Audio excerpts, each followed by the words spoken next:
Supriya সৎসঙ্গী Pandabeswar channel থেকে আমি সুপ্রিয়া সকলকে জানাই জয় গুরু। আজকের ইষ্ট প্রসঙ্গে আলোচনা করব শ্রী শ্রী ঠাকুরের বলা একটি বাণী নিয়ে। সর্বপ্রথমেই আমার জীবন উদ্ধাতা পরম দয়াল পরম প্রেমময় শ্রী শ্রী ঠাকুরের শ্রীচরণে জানাই ভূমিষ্ঠ প্রণাম। আপনাদের প্রতি প্রত্যেককে পুনরায় জানাই আনন্দিত জয় গুরু।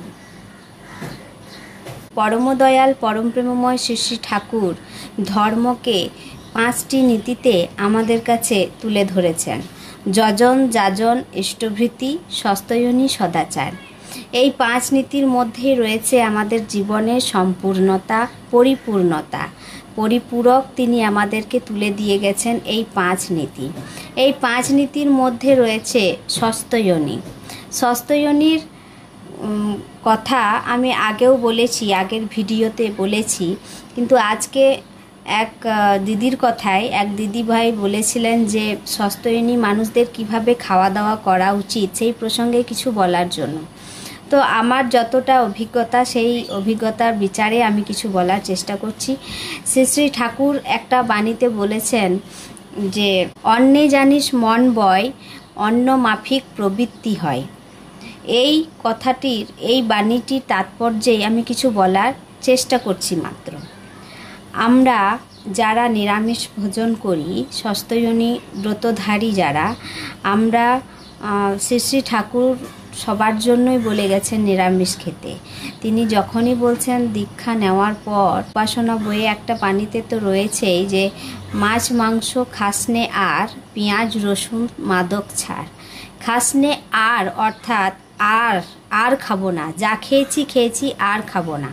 তো ঠাকুরের বলা অনুযায়ী যে সকল মানুষরা সস্তয়নী নিয়েছেন বা নেওয়ার কথা ভাবছেন, সস্তয়নী মানে শুধু যে নিরামিষ খাওয়া তাও কিন্তু নয়, সদাচার মেনটেন করাটাও হচ্ছে সবথেকে বড় ব্যাপার।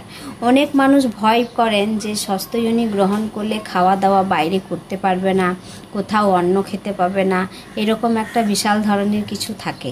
কিন্তু অ্যাকচুয়ালি ব্যাপারটা হচ্ছে অন্ন এমনিতেও সস্তয়নী গ্রহণ করা হোক বা এমনি সাধারণ মানুষই হোক, অন্নের একটা বিশাল বড় প্রভাব রয়েছে। সেটা সায়েন্সও বলছে। সায়েন্স বলছে জৈসা অন্ন ऐसा मन, অর্থাৎ যেমন অন্ন আমি গ্রহণ করব সেই রকম প্রভাব কিন্তু আমার পড়বে। আমরা যে অন্ন খাই, যে অন্ন রান্না করা হয়, যে রান্না যে করে সেই কি মনোভাব নিয়ে রান্নাটা করছে সেটার উপর কিন্তু খুব বড় একটা প্রভাব পড়ে। তাই ঠাকুর বলেছেন অন্নে জানিস মন বয়, অন্ন মাফিক প্রবৃত্তি হয়। আমি যে অন্নটা রান্না করছি সেই রান্না করার সময় হয়তো মেজাজ খিটখিটে রয়েছে, দুশ্চিন্তায় রয়েছি, রোগগ্রস্ত রয়েছি, সেই অবস্থায় যদি আমি রান্না করি, অন্নটা আমি সবাইকে পরিবেশন করি, সেই অন্ন যারা গ্রহণ করবে সেই অন্নতে সত্যিই তাদের মন কিন্তু বিকৃত হয়। কারণ আমার চিন্তা ভাবনা নিয়ে আমি যে অন্নটা রান্না করছি সেই অন্ন তাদের গ্রহণের পর সেই ভাবটা, সেই আমার যে প্রবৃত্তি নিয়ে আমি অন্ন রান্না করেছি সেই প্রবৃত্তিটা তাদের কিন্তু মনে বশীভূত হয়। এটা কিন্তু শুধু শ্রী শ্রী ঠাকুরের বলাই নয়, এটা বিভিন্ন রিসার্চও তাই বলছে, এমনকি বিভিন্ন শাস্ত্রতেও এর উল্লেখ রয়েছে। অন্নের ব্যাপারটা নিয়ে বিশাল বড় একটা প্রভাব রয়েছে। বিভিন্ন শাস্ত্রেও এই অন্নের ব্যাপারে বিভিন্ন তথ্য রয়েছে। বিভিন্ন শাস্ত্রে এই অন্ন কিভাবে গ্রহণযোগ্য বা কোন অন্ন খেলে কি প্রভাব পড়তে পারে সেই ব্যাপারে বহু শাস্ত্রে কিন্তু উল্লেখিত রয়েছে। যেমন কুর্ম পুরাণে উল্লেখ রয়েছে দুষ্কৃতম হি মনুষ্যস্য সর্বম অন্নে প্রতিষ্ঠিতম ইয়ো যস্য অন্নমস্নাতি স তস্য অশ্নতি কিলবিষম। অর্থাৎ মানুষের পাপ সকল তাহার অন্নকে আশ্রয় করে থাকে। যে যাহার অন্ন গ্রহণ করে সে তাহার পাপ ভক্ষণ করে। এই কথাটি কুর্ম পুরাণেও উল্লিখিত রয়েছে। শুধু তাই নয়, ছান্দোগ্য উপনিষদেও এর এক উল্লেখ রয়েছে, অন্যের সূক্ষ্মতম অংশ মনকে প্রভাবান্বিত করে। অন্যের সূক্ষ্মতম অংশও মনকে প্রভাবান্বিত করে। চৈতন্য চরিতামৃতেও উল্লেখ রয়েছে, বিষয়ীর অন্ন খাইলে দুষ্ট হয় মন, মন দুষ্ট হইলে নহে শ্রীকৃষ্ণ শরণ। সুতরাং অন্যের এফেক্ট কতটা আমাদের বোঝা দরকার। শুধু যে ষষ্ঠযোনি মানেই অন্ন যাত্রার হাতে খাওয়া উচিত নয়, এটা কিন্তু নয়। অন্ন সবার হাতে গ্রহণযোগ্য নয়, কারণ অন্নের ওপর সবারই একটা প্রভাব রয়েছে। শুধু আমি ষষ্ঠযোনি ব্রতধারী বলে যাত্রার হাতে অন্ন খাবো না, এটা কিন্তু নয়।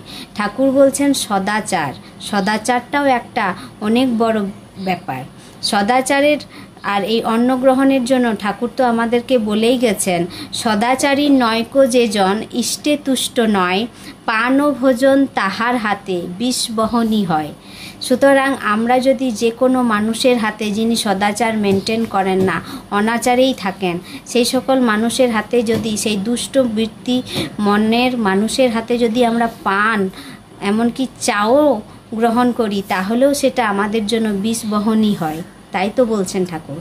ঠাকুর আরও বলছেন, স্পর্শ দোষে বীজাণু ধায় সংস্রবেতে মন, এই বুঝে তুই চলিস ফিরিস বুঝিস বিচক্ষণ। তাই আমাদের চলাফেরাটা খুব ভেবেচিন্তে করতে হবে। আর যে মা জিজ্ঞেস করেছেন যে অন্ন কিভাবে খাওয়া দরকার, যেখানে সেখানে খাওয়া দরকার কি না, আমরা আজকের দিনে আমাদেরকে শুধু মানে কি বলবো, ষষ্ঠযোনি ব্রতধারী বলেই যে আমরা অন্নটা মেনটেন করব তা কিন্তু নয়। সমস্ত মানুষের জন্যই এই অন্নটা বিশাল বড় একটা ব্যাপার। অন্ন গ্রহণ করার আগে আমি এটা দেখব যে অন্ন রান্না করেছে সেই মানুষের প্রবৃত্তি কেমন, সে কেমন মুডে রান্না করেছে। আমি যদি খিটখিটে মেজাজে রান্না করে সেই খাবারটা বাড়িতে পরিবেশন করি, দেখবেন বাড়ির সকলেরই মেজাজ কিন্তু খিটখিটে একটা প্রভাব রয়েছে। তাই এই ব্যাপারটা শুধু ষষ্ঠযোনি মানুষের জন্য নয়। ষষ্ঠযোনি মানুষ অবশ্যই অন্নটা যাত্রার হাতে খাবেন না। অন্ন সবসময় নিজ বর্ণ আর উচ্চ বর্ণের থেকে খাওয়া উচিত। স্ববর্ণ ও উচ্চ বর্ণের থেকে অন্ন গ্রহণ করাই শ্রেয় ষষ্ঠযোনি মানুষের ক্ষেত্রে। আর এমনি মানুষের জন্য তো অন্নটা একটু মেপে খাওয়াই দরকার, কারণ এই অন্নের জন্যই কিন্তু আজকে এত বড় ধর্মের ব্যাপারগুলোও আমাদের কাছে তুলে ধরা হয়েছে, যাতে আমরা বৃত্তি প্রবৃত্তির হাত থেকে নিজেদেরকে বশীভূত না করে বৃত্তি প্রবৃত্তিকে যেন আমরা কন্ট্রোলে আনতে পারি। তাই অন্নটাও আমাদেরকে মেপে চলতে হবে। আজকের ইষ্ট প্রসঙ্গ এই পর্যন্তই। পরবর্তী ইষ্ট প্রসঙ্গে আসবো নতুন কিছু নিয়ে। জয় গুরু। সবাই ভালো থাকবেন, সুস্থ থাকবেন, আনন্দে থাকবেন। পরম পিতার কাজে সবাই মেতে থাকুন, সবাই ভালো থাকবেন। সকলকে জানাই জয় গুরু।